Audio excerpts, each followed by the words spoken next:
Yesu ashimwe kandi ashimwe cyane. Imana y'amahoro ibambera umugisha. Ndagira ngo tuganire mu gitabo cy'Abagalatiya. Ni bimwe muri bya bitabo 13 Pawulo yanditse. Iki gitabo cy'Abagalatiya nahisemo ko twaganira ku bijyaniranye n'amadini, cyangwa se amatorero y'iki gihe. Igitabo cy'Abagalatiya nasanze ari cyo gitabo muri iyi minsi kigaragaza iby'idini cyangwa se iby'itorero. Pawulo ni umugabo wakivuzeho ibintu byinshi. Imana y'amahoro ibambera umugisha. Shima mwami Yesu, wowe wongeye kwemera ko nganira n'ubwoko bwawe. Izina ryawe nirihabwe icyubahiro. Ndagushimye rero ndaguhimbaje. Abo ngiye kugaburira Mesiya muzima, ubafashe ubafungurira amatwi barye, kandi ibyawe nzi neza ko yubiriye ugubwa neza. Bana nanjye rero ugiye kubigabura, banza unyeze kandi untunganye, nabo ngiye kubigaburira nabo ubeze kandi ubatunganye. Ni mu izina rya Yesu Kristo urakoze, amen. Iki gitabo cy'Abagalatiya narindi kugira ngo manze ngibabwireho ku mpamvu imwe Pawulo cyangwa se uriya wahinduriwe izina yitwaga Sawuli aza kwitwa Pawulo. Nababwira ko kino gitabo ari kimwe mu bitabo yanditse bya bindi 13. Iki gitabo cy'Abagalatiya ni urwandiko Pawulo yandikiye itorero ry'Igalatiya mu rugendo rwe rwa mbere rw'ivugabutumwa.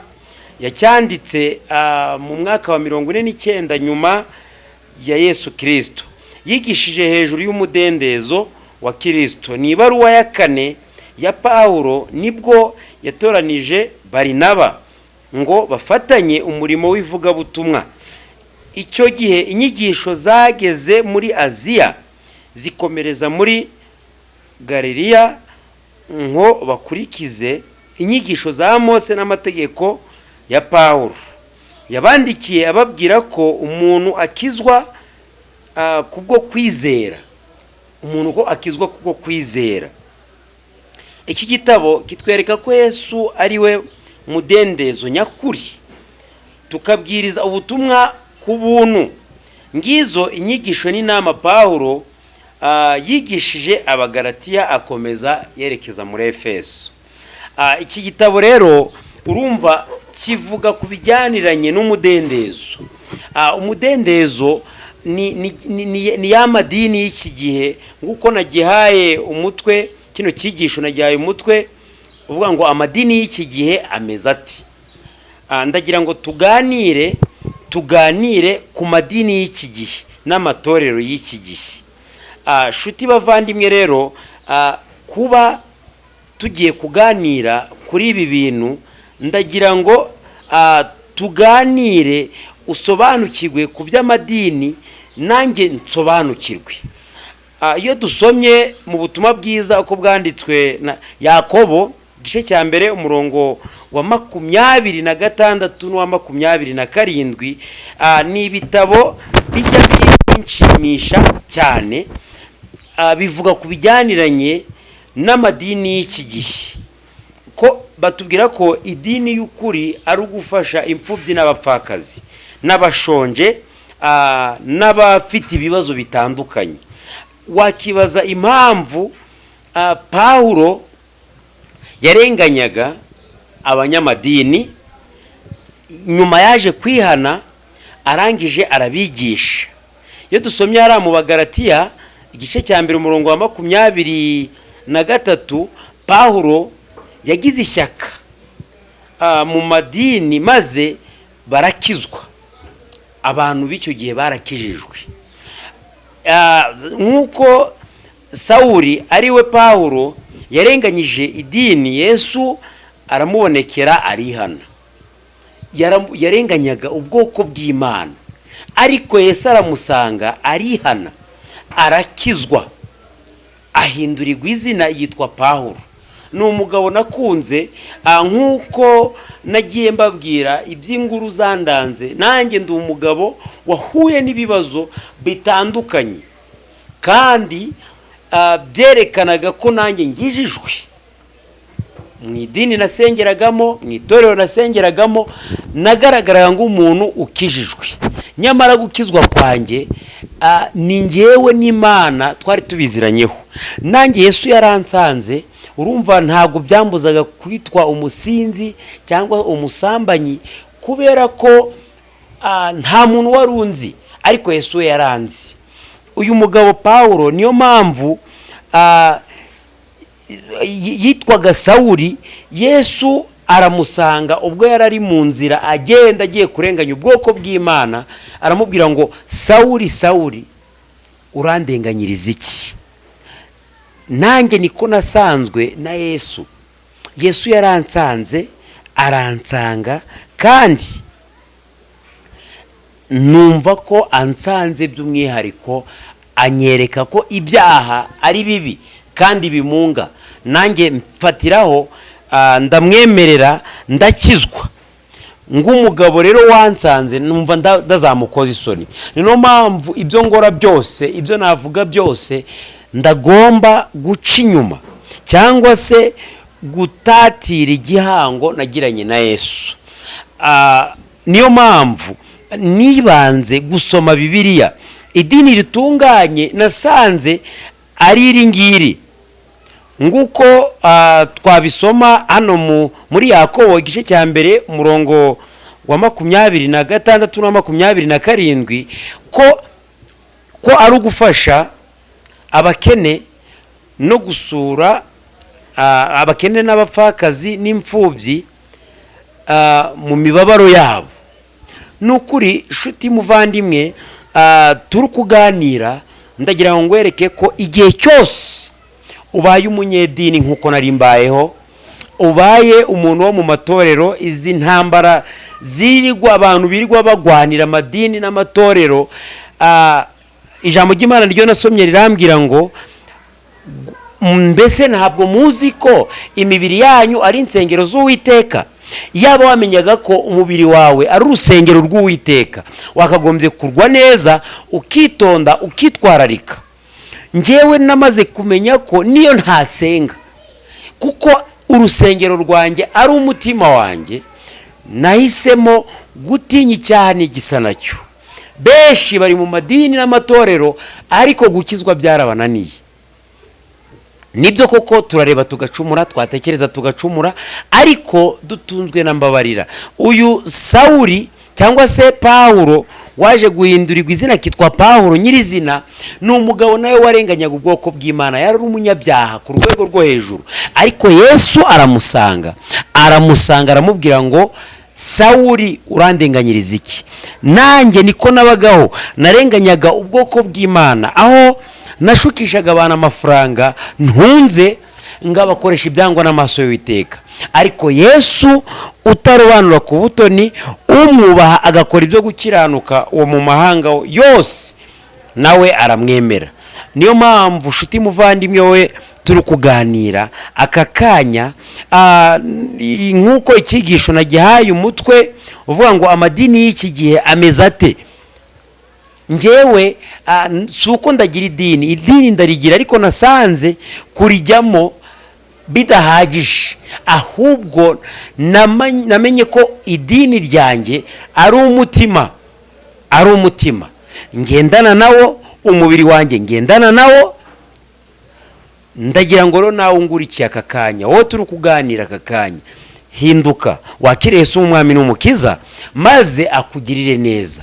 Shuti muvandimwe, ukurikiye iby'amadini, dusanga mu nguru zanjye cyangwa se mu biganiro nagiye ngorana n'abavandimwe, nababwiye ukuntu nashukishaga abantu b'abamama amafaranga, ni umunyembano, ni umuntu uba mu itorero ku rwego rwo hejuru, ariko bikarangira tuguye mu byaha.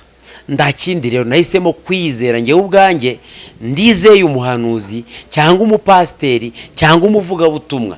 Nanjye ni njyewe Yesu ashaka kuruta uko bariya banshaka.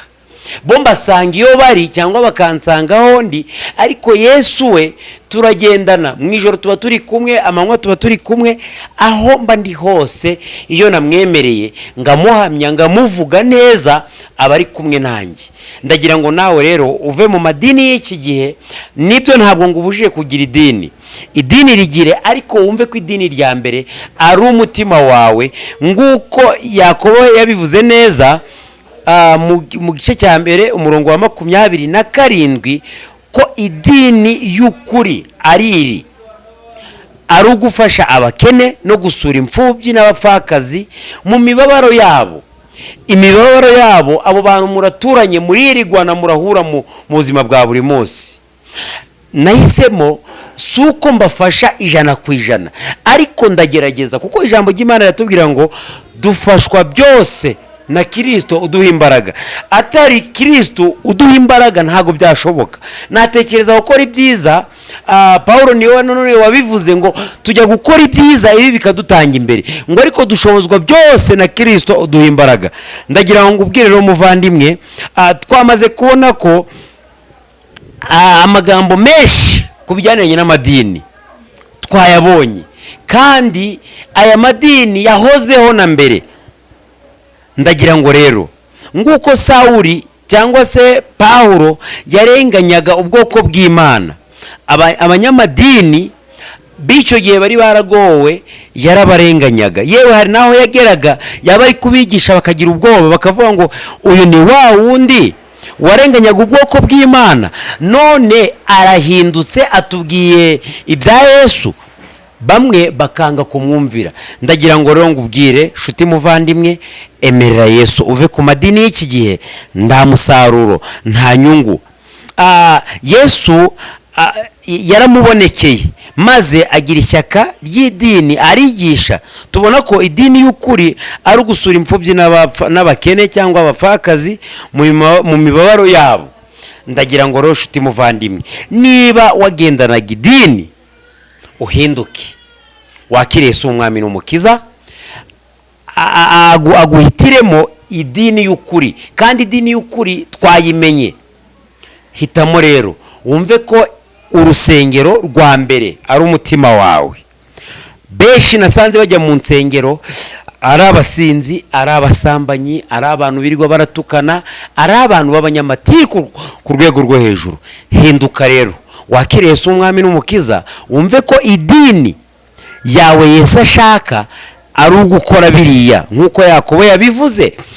Wumve ko igihe utasuye imfubyi n'abapfakazi nta rukundo. Mu Bakorindo ba mbere ibice 13 umurongo wa mbere niyo atubwira, hagira afite umutwe w'amagambo uvuga ngo urukundo ruhebeje byose kuba ingenzi. Urukundo nirwo twahoze twimika. Iyo ufite urukundo niryo dini Yesu ashaka. Ntabwo waba, namaze kumenya ko ishyari rya mbere riri mu banyamasengesho, ishyari rya kabiri riri mu bantu b'abanyembano cyangwa abapasteri. Va kwabo bantu, ahubwo wemerere Yesu akugenderere, akubere umwami n'umukiza w'ubugingo bwawe. Yarabambwe turabamburwa. Ni umugabo nkunda, yarambabariye, yataza kumbabarira. Nukuri nanjye burumba ahanjye haba hari bagiranye, mba narapfuye nzize ko nabwirijwe cyangwa se, ariko we yaransanze arambwira ngo mwana wanjye vayo, hindukira. None tugana ku mwanzuro, ndagira ngo twaganiriye amagambo menshi, twamaze kubona amagambo menshi atandukanye. Ndagira ngo none mwene data, mushiki wanjye, mbese uri umunyedini? Uyu munsi uhinduke nka Sawuli. Uyu munsi uhinduke nka Sawuli, nawe uhindurirwe izina witwe Paulo. Ni umugabo Yesu yasanze. Ndagira ngo nawe Yesu agusanga kakanya, wumve ko kuba barafunze insengero hani wacu mu Rwanda, amadini n'amatorero niyo ari mu matwi y'abantu benshi. Ayo madini ntacyo amaze, tuyaveho. Twumve ko nguko ijambo ry'Imana ryatangiye ritubwira ngo mbese ndi muzi ko imibiri yanyu ari insengero z'Uwiteka. Nibyo koko ni insengero z'Uwiteka. Hinduka rero uve mu madini, twerekeza ku mwanzuro dusenga. Ndagira ngo dusengane isengesho, iri sengesho rigukome ku mutima, uve ku madini, wumve ko idini ya mbere ari ugufasha imfubyi n'abapfakazi mu bushobozi ufite. Igihe cyose utakoze igikorwa cy'urukundo, wumve ko ufite ibibazo bitandukanye. Hinduka rero, uhinduke. Yesu ndahantu kure atagukura, ndanahantu kure atakugeza. Ni umugabo nanjye ndamwemera, ni umugabo ushoboye byose. Reka dusengane, ariko iri sengesho uryumve kandi uryumvirane. Ababyemeye bakubahisha imibiri yabo, Yesu akabasanga, tugasengana, nukuri ugahinduka icyaremwe gishya, nguko nanjye nahindutse, nguko Sawuli yahindutse agahindurirwa izina. Nawe ndagira ngo dusengane uhindurirwa izina. Shuti muvandimwe, reka zamura ikiganza cyawe dusengane. Shima Mwami Yesu, wowe watuganirije ku bijyanye n'amadini n'amatorero. Nibyo koko hari benshi batazi ko igihe cyose atagiye mu nzu y'Imana atagomba kwitwa umukristo. Nguko indirimbo y'108 itubwira ngo nge ndi umukristo nzahora ndiwe igihe cyose ngeze kugupfa. Nukuri aba babyemeye ko amadini atari ngombwa ko bayimika mu mitima yabo, ahubwo bamaze kumenya ko idini y'ukuri ari ugufasha imfubyi n'abapfakazi n'abakene n'abashonje. Natwe duhisemo guhinduka nguko Bibiliya itwigishije, kandi Bibiliya nibwo buhanuzi bwonyine butavangiye. Mesiya muzima, natwe duhindurira izina, twitwe andi mazina atandukanye nayo twitwa.